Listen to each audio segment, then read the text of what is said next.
Praise the Lord.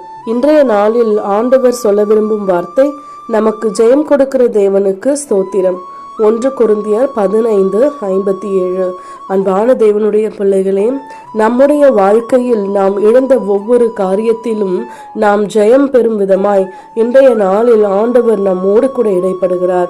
எனவே இதுவரையிலும் எதுல வேணாலும் நீங்கள் தோல்வி அடைஞ்சிருக்கலாங்க. உங்க மனசுல அந்த தோல்வின்ற வார்த்தையை முதல்ல எடுத்து போடுங்களேன்.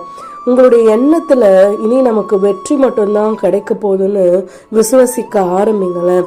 எல்லா காரியத்திலையுமே வெற்றி அடைஞ்சிட்டவங்க பார்த்தீங்கன்னா ஒரு சந்தோஷத்தோடும் கம்பீரத்தோடும் எல்லாரும் முன்னாடியும் தலை நிமிர்ந்து நடப்பாங்க.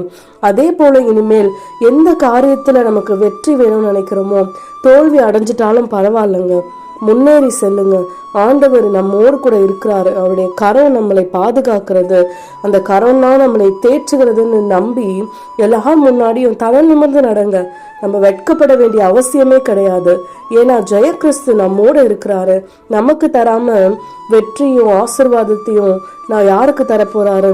இன்றைய நாளிலே எல்லா காரியத்திலையும் வெகு சீக்கிரத்துல நம்ம வெற்றி அடைய போறோம், முன்னேற்றம் அடைய போறோம்னு நம்பி விசுவசித்து இந்த நாளை நாம் துவங்கலாம். ஆமேன்.